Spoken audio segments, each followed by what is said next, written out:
Assalamualaikum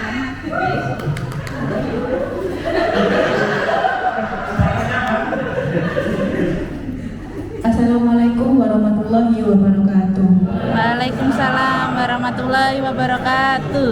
Selamat siang dan salam sejahtera untuk kita semua. Yang terhormat Bapak Dewan Juri beserta tim panitia penyelenggaraan kegiatan pada siang hari ini dan teman-teman support yang kami sayangi.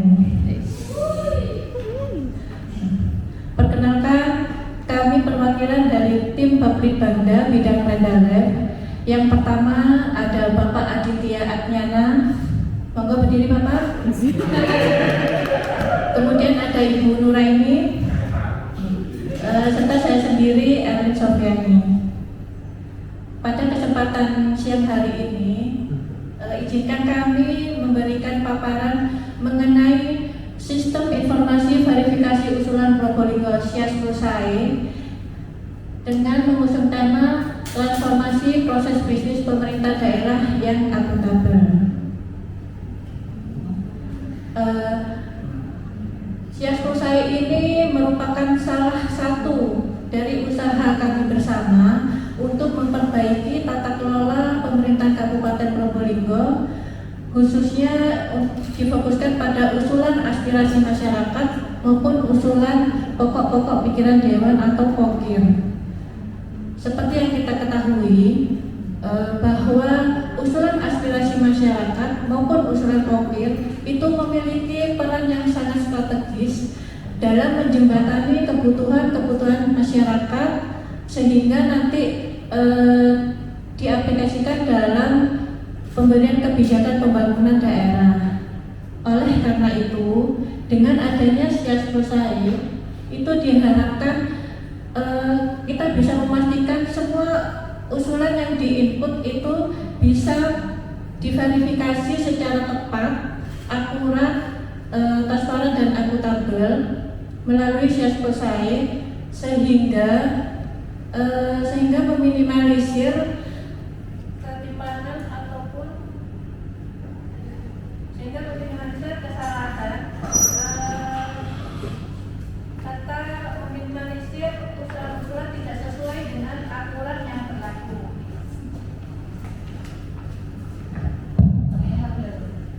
Waktunya ya.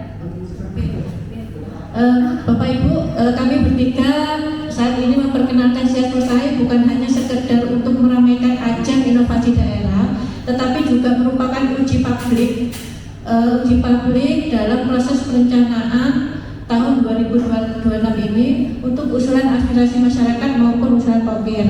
Untuk mempersingkat waktu, secara detailnya nanti paparan akan disampaikan oleh rekan kami, Bapak Aditya dan Ibu Nuraini. Waktu dan tempat kami persilakan.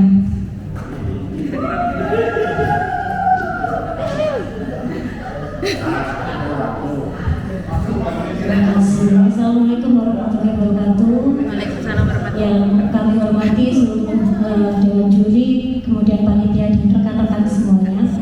Yang pertama, izinkan kami memberikan gambaran terlebih dahulu tentang tahapan rencana pembangunan yang disusun oleh pemerintah daerah. Jadi dalam menyusun rencana pembangunan, kami ada rencana pembangunan jangka panjang yang memuat tentang visi dan target-target indikator kinerja yang ingin atau yang akan kita capai dalam 20 tahun ke depan. Kemudian rencana jangka panjang daerah ini akan diturunkan menjadi rencana pembangunan jangka menengah daerah dalam kurun waktu 5 tahun, di mana RPJMD ini memuat visi dan misi kepala daerah dan wakil kepala daerah yang tentunya juga berpedoman kepada RPJMD.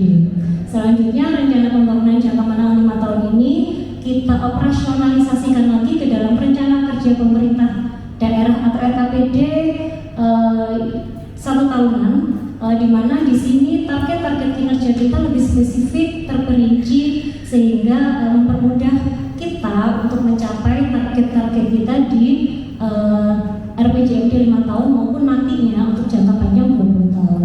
Nah, RKPD ini sendiri disusun dengan pendekatan teknokratis, partisipatif, politis, dan bottom up dan top down. Nah, SIAS Selesai ini sangat berperan dalam penyusunan RKPD melalui pendekatan bottom up dan top down, terutama bottom up karena kita bottom up ini artinya kita mengambil dalam rencana kerja kita mengakomodir usulan-usulan dan aspirasi dari masyarakat sehingga rencana kerja pemerintah ini betul-betul bisa menjawab permasalahan dan kebutuhan masyarakat.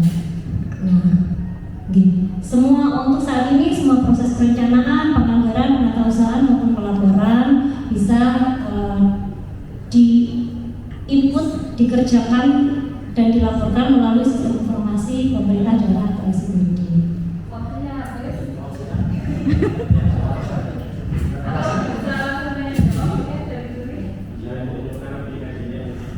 Langsung ke sistem apa di paparan dulu? Langsung sistem ya.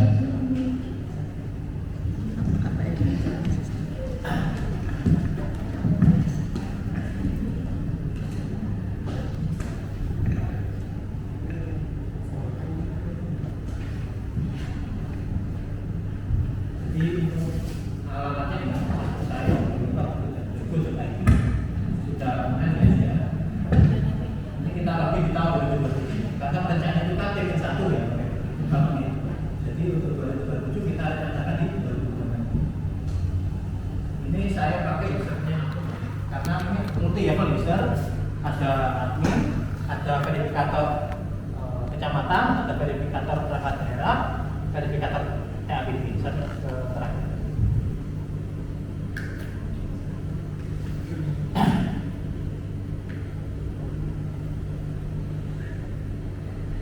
Ini Bapak Ibu, jadi ada dua proses nih, proses pokil dan proses aspirasi. Di mana tahapnya pokil adalah sekwan, mitra, perangkat daerah dan TABB. Ini sudah sesuai dengan aturan di SIPD. Jadi kita mendetailkan proses-proses verifikasi supaya penilaiannya itu terstandar. Karena di SIPD itu hanya sekedar centang-centang aja, nggak ada proses penilaiannya. Makanya dari tuntutan KPK harus ada kertas kerja. Jadi untuk kertas kerja yang dimandatorikan KPK itu harus sesuai dengan aturan. Misalkan sekwan itu menilai apa aja untuk karena ini sudah selesai ya, sudah proses verif. Menilai verif apa aja ini tentang atributif. Jadi kalau bukan proposal. Jadi satu saja yang tidak ada maka usulan itu tidak dilanjutkan. Jadi sangat ketat dibandingkan tahun-tahun kemarin yang kita itu langsung lanjut saja. Jadi untuk yang tahun 2027 sangat ketat. Ada satu aja ketentuan yang tidak ada maka tidak bisa dilanjutkan. Jadi memang seleksinya kita ketat untuk 2027 melalui aplikasi Siasat Saya. Untuk kompeten penilaiannya ini sudah sesuai dengan kewenangan masing-masing verifikator. Sekwan, mitra bekerja sebagai seleksi atas kewenangan, atas kamus usulan, syarat-syarat usulan dan macam-macam itu ada usulan fisik atau non fisik. Fisik itu ada jalan, ada indikasi, ada jembatan, semuanya itu ada aturan masing-masing. Jadi di situ kita menyeleksinya. Dokumennya ada di dalam berarti? Untuk dokumen proposalnya di SIPD Pak. Karena SIPD itu menyimpan proposal, tapi tidak ada penilaiannya. Kita bikin penilaiannya di sini. Terus koneksinya dengan ini, proofnya di mana? Jadi untuk sinkronnya maka kita tarik dari SIPD di sini. Ya, usaha ditarik di sini toh? Ya. Berarti ada di sini. Ada di sini yang di SIPD ada di sini. Sudah sinkron dengan database dari SIPD. Ya karena kan itu kan checklist saja kan. Ya ada, tidak ya. Betul. Dan semuanya kan itu tetap akhirnya jadi subjektif juga. Ya. Ya artinya ada bahwa mereka KW ada kan bisa toh. Ya. Kalau kita mau bodoh-bodoh aja gitu ya. Berarti kan itu dokumen ada di situ. Ada.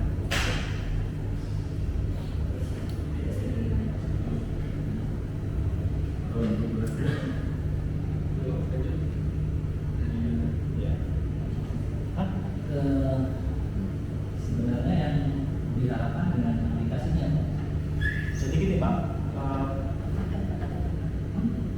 ya intinya dari tuntutan KPK adalah perbaikan tata kelola. Jadi hibah yang diberikan pemerintah daerah itu kan harus selektif. Selektifnya dari mana? Dari aturan yang berlaku. Macam-macam, misalkan usulan itu kan ada yang dari lembaga keagamaan, ada lembaga pendidikan, ada dari kelompok pertanian, kelompok perikanan, peternakan. Jadi berarti semua unsur masyarakat ini bisa mengusulkan ke pemerintah daerah. Nah, kita sebagai eksekutif ya, bagaimana memberikan sebuah standar penilaian yang objektif. Tidak berdasarkan subjektif oleh masing-masing verifikator, kita punya standarisasi penilaian yang ini transparan, bisa dipertanggungjawabkan. Aturannya dari mana? Dari masing-masing regulasi, Pak. Regulasi itu banyak banget. Misalnya pertanian harus berbadan hukum dari Kementerian Simultan. Misalnya untuk jalan ini kewenangannya kabupaten atau kewenangannya desa, itu punya aturan tersendiri, Pak. Dan itu kan kita memberikan bahkan harus selektif itu tadi yang diminta KPK. Maka kita buat sebuah kertas kerja yang basis ini.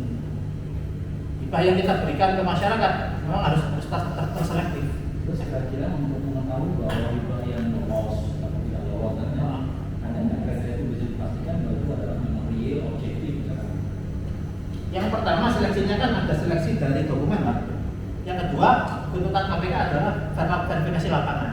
Itu ada di tahap perangkat daerah yang sudah kita mau masuk ke verifikasi perangkat daerah ini. Jadi gitu, jadi pasti akan diproses ke lapangan, Pak. Proses ya? Iya, proses ke lapangan. Terus tadi slide awal itu disuruh itu sebelumnya. Nah, ini kan kaitannya dengan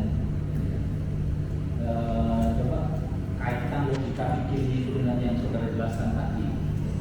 Jadi kan ini ya, dalam rangka mengakomodasi aspirasi dan macam-macam. Jadi di dalam LKPD itu kita juga mengakomodir kebutuhan dari masyarakat atau kita sebutnya dengan pendekatan bottom up.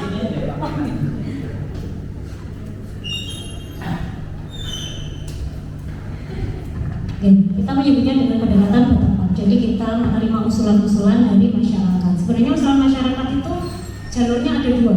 Bisa langsung mereka sendiri yang menginput, baik itu perorangan, kelompok, yayasan, itu bisa mereka sendiri menginput usulannya, atau bisa juga masyarakat itu menitipkan usulannya kepada anggota DPRD, kemudian anggota DPRD itu yang menginputkan usulannya. Ini usulan dalam bentuk proposal atau ide gagasan ya. Ini yang jadi pertanyaan. Karena di sini kan top down, bottom up. Jadi kalau bottom berarti dari kami usul dan usul itu bukan hanya dalam bentuk proposal yang bentuk anggaran saja, tapi ide gagasan harus memang terakomodir. Ini gimana? Oke, betul. Jadi memang ada yang top down, artinya ada yang mandatori, artinya ada prioritas-prioritas dari pusat, prioritas dari kabupaten yang harus sinkron dengan usulan-usulan dari masyarakat ini. Jadi berdasarkan prioritas-prioritas yang sudah kita susun, kita punya namanya kamus usulan. Kamus-kamus usulan itu kita susun berdasarkan identifikasi permasalahan yang dikumpulkan oleh perangkat-perangkat daerah, kemudian menjadi sebuah kamus usulan. Nah, masyarakat bisa mengusulkan permasalahan-permasalahannya dengan memilih salah satu kamus usulan yang sudah kita sediakan. Nah, usulan itu bukan cuma sekedar usulan, tapi di situ juga harus mencantumkan proposalnya. Di situ menyebutkan kenapa dia mengusulkan ini, kemudian kebutuhannya berapa, kemudian lokasi tepatnya di mana, seperti itu. Nah, dari usulan masyarakat itu kemudian ada beberapa tahapan verifikasi yang harus kita lewati, seperti kalau usulan masyarakat yang langsung bisa menginput sendiri tidak melalui DPRD, itu yang memverifikasi pertama adalah Mitra Bapeda. Jadi Mitra Bapeda itu memverifikasi berdasarkan struktur proposal sudah sesuai atau belum dengan pergub kita, karena kita juga punya aturan yang mengatur siapa saja yang boleh menerima hibah, bansos dan sebagainya. Itu adalah dari kita, termasuk juga kewenangan. Kemudian setelah dari Mitra Bapeda bergulir ke kelurahan atau desa. Kelurahan atau desa itu menyatakan benar tidak yayasan ini ada di desa atau desa yang ditempati dengan kondisi yang seperti disebutkan di proposal atau di usulannya. Kemudian setelah dari desa berangkat ke kecamatan. Kecamatan menyesuaikan dengan prioritas kecamatan. Jadi setelah prioritas kecamatan, apakah ini masuk dengan prioritas kecamatan? Kalau iya diakomodir, kalau tidak dikembalikan atau tidak diteruskan. Kemudian setelah ini diverifikasi atau disetujui kecamatan, lanjut lagi ke perangkat daerah. Nah, di perangkat daerah ini yang kemudian ada hal-hal teknis yang harus dikonfrontir langsung melalui verifikasi dan validasi lapangan seperti itu. Nah, bisa terdeteksi ya, artinya kalau monitor dengan sistem ini misalkan ada masyarakat yang memang betul-betul ini perlu diusulkan dan itu perlu diakomodir. Nah ini yang saya maksud, misalkan awal misalkan sudah input sudah berubah, terus bisa nggak terdeteksi atau misalkan saya mendeteksi usulan saya bagaimana sih progresnya seperti apa sih?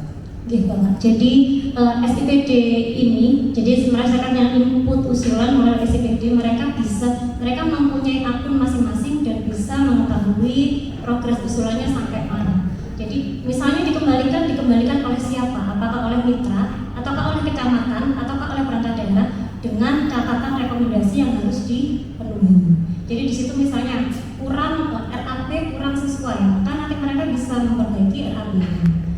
Jadi masyarakat bisa mengetahui sampai mana usulannya, kemudian kalau dikembalikannya oleh siapa dan kenapa, batas waktu pengembaliannya sampai kapan, kita semua transparan. Dan SIAS Pro saya ini sangat membantu kami ketika jumlah usulan yang masuk ke kami itu sekitar 3.000-6.000 usulan. Jadi SIAS Pro saya ini sangat membantu kami untuk memverifikasi usulan-usulan ini dengan lebih terstandar sesuai dengan peraturan bupati yang kita miliki dan sesuai dengan rekomendasi dari KPK untuk perbaikan tata kelola kami.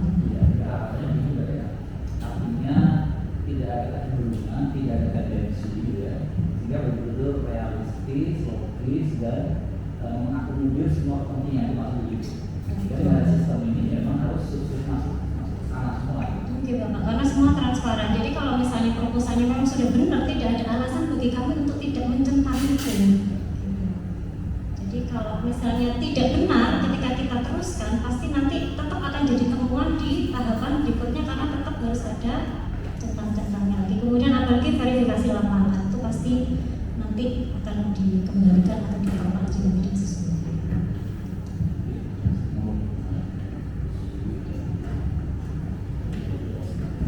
Kalau saya kok tadi tertarik ke atas, terus, nah atas bawah, bawah atas. Kenapa? Itu iya, saya berpikir apa ini atas bawah, bawah atas. Setelah teknokratis, politis, partisipatif, atas bawah, bawah atas. Itu bikin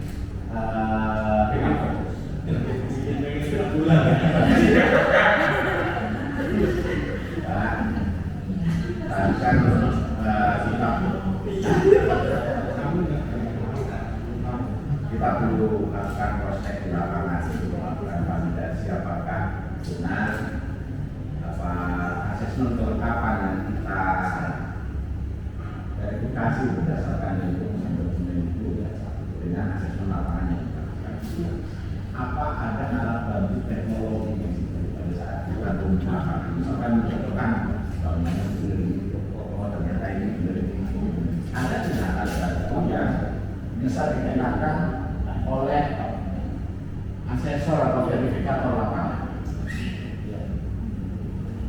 Oke, untuk sementara saat ini untuk asesor atau lapangan kita juga punya kertas kerja, Pak. Jadi semuanya sama, penilaiannya, cara penilaiannya sama yang dinilai apa saja. Kertas kerja itu kan instrumen ya, tapi kan untuk kecocokan data yang sudah masuk ke sistem pada saat dia turun ke lapangan, benar nggak ini bangunannya ini, benar nggak ini bangunannya kan? Menurut saya perlu aplikasi alat bantu saja yang bisa dibuka di sini, ambilnya dari sini kan, dari sini. Oke, pertama. Yang kedua, sekarang itu sudah tentang rekomendasi sistem. Jadi bagaimana orang yang akan mengajukan dari atas ke bawah khususnya, karena mereka saya yakin bisa jadi punya keterbatasan pengetahuan tentang kondisi yang di bawah, maka perlu ada rekomendasi. Saya tidak tahu proses rekomendasinya seperti apa, tapi yang jelas selain untuk mematuhi aturan-aturan biar akutabel tadi itu transparan juga tepat sasaran. Tepat sasaran itu tidak sembarangan mengajukan. Ya mungkin kalau dari aspek politis bisa jadi ya, bisa jadi minimal kita bisa memberikan gambaran kualitas apa sebenarnya yang Anda usulkan, kepentingan Anda terpenuhi, pemerintah juga bisa dibantu dengan ajuan oke misalnya. Terakhir itu wilayah Monef sejauh mana kemanfaatan dari bantuan yang ada.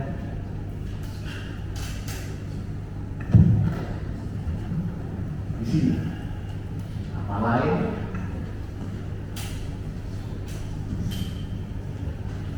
Mohon izin terkait dengan alat bantu teknologi ketika di lapangan kita masih belum sampai sana, Pak. Jadi ini kan atas tuntutan KPK itu kita minimal membuat sebuah sistem verifikasi yang sesuai kertas kerja ya.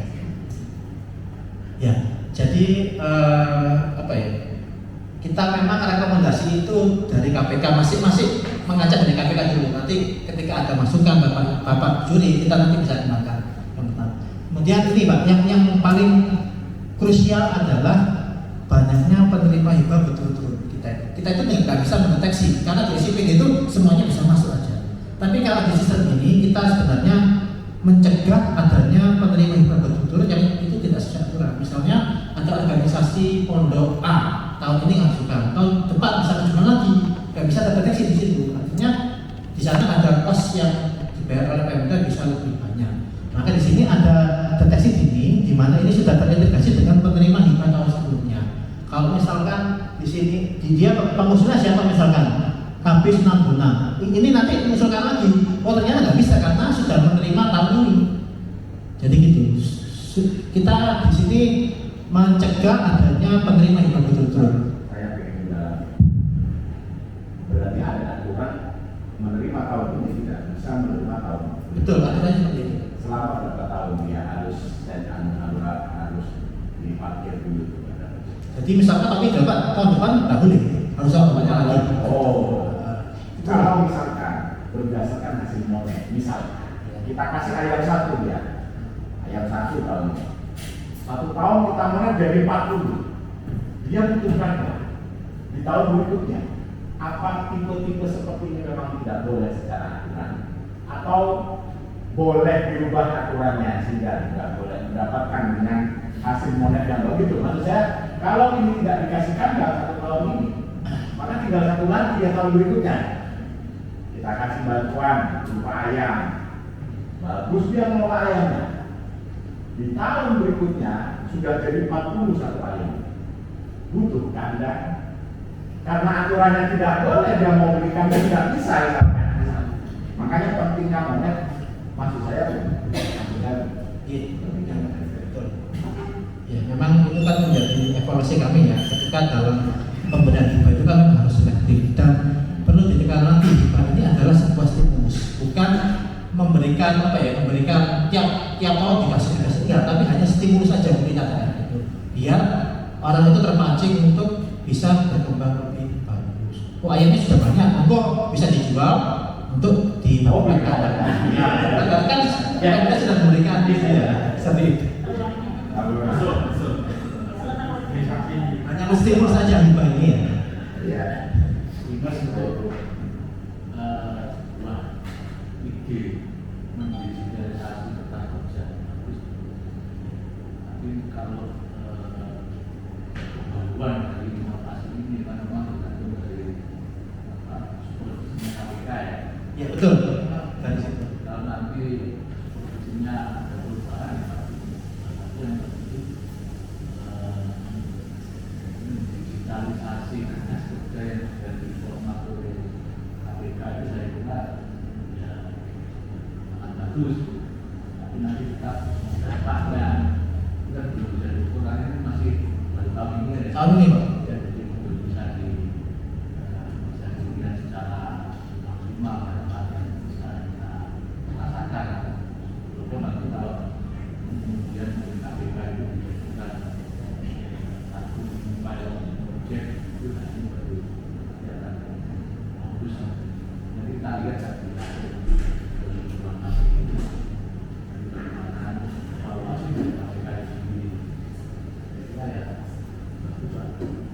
Iya, kita lihat dampaknya.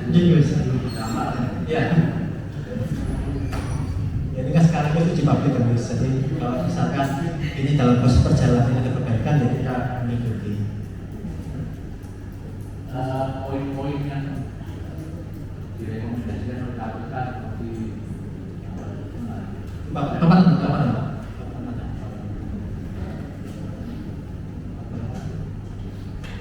Istilah nomor 4. Nah, ini pokok ini kok ya resiko hukum, modus sama di surat nomor 5. Nah ini pokir mekanisme SIPT tidak jalan secara berjenjang, pengusulan melewati batas waktu, ketentuan SIPT tidak batas berjalan. Iya, kita catat semua. Betul. Nah, ini kan pengusul itu belum bisa melihat hasil. Kalau untuk pengusul itu melihat catatan perbaikannya saja, yang diperbaiki apa? Ya, hanya secara umum. Ya. Kalau mungkin nanti next itu bisa dikembangkan, misalnya parameter ini merah, ini hijau. Parameter ini kan banyak di parameter yang menjadi kurang. Misalnya saya ini usulan dari desa ini, proposalnya masih kurang ini berarti ada warna apa ya, secara publik itu bisa dilihat, oh ternyata saya nggak diterima ini kata-kata ini tercatat secara umum. Kalau secara umum ada persepsi nah kemudian bisa kita skor proposal ini kalau kemudian diterima lewat mungkin misalnya harus mencapai skor sekian, misalnya 7 sampai 10 misalnya, bahwa itu ya penting misalnya ini harus berbagai apa, mungkin publik itu tahu betul, termasuk dewan lihat ya ini diterima ini alasan apa gitu, apakah alasan politik atau alasan ini, padahal ya persoalan administrasi dan kelengkapan saja. Ini yang penting harus ditujukan kepada publik juga, tidak malah secara mungkin bisa dikembangkan sambil menunggu evaluasi dari KPK.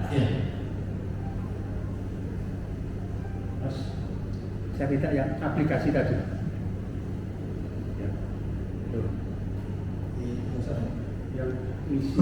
Ya, yang tadi ada pilihan-pilihan. Nah, saya mau tanya Mas, Anda umpamanya ngisi hibahnya berturut-turut ya atau tidak, seperti apa? Prosesnya kira-kira seperti apa? Pilihannya seperti apa? Jadi gini kakak, untuk Pergub hibah itu kan masih proses naik betul. Yang wajib untuk menerima hibah tiap tahun. Nah, nanti di sini akan kita tambah karena Pergubnya masih belum disahkan, kita nggak berani menambahi mana yang betul. Ya oke, anggap aja Pergubnya sudah clear.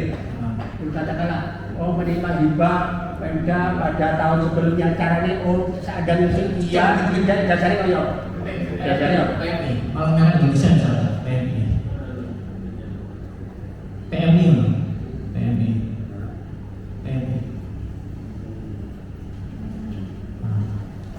Dia akan terkait sini. Dia menerima hibah tahun 2026 senilai 150 juta. Jadi kalau misalkan di Pergubnya itu dia menerima hibah betul, nanti akan kita setting bahwa dia bisa menerima tiap tahun. Ya, karena ini misalkan tahun 2027 dong, ini kan 26 sudah terdeteksi bahwa dia menerima. Maka nanti kalau Pergubnya sudah terset, sudah resmi, maka nanti ini akan tertagih tiap tahun untuk bisa menerima.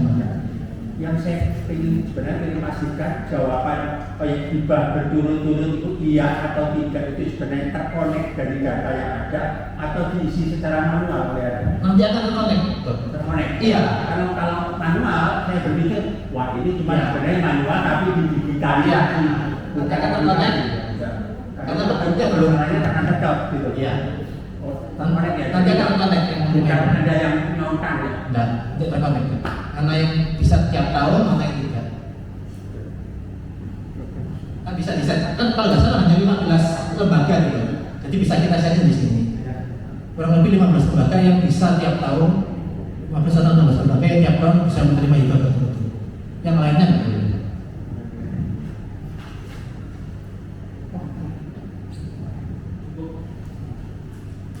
sangat cukup. Sangat cukup. Maksudnya Mbak Rina, Mas ya? Saya yang buka Mbak Rina.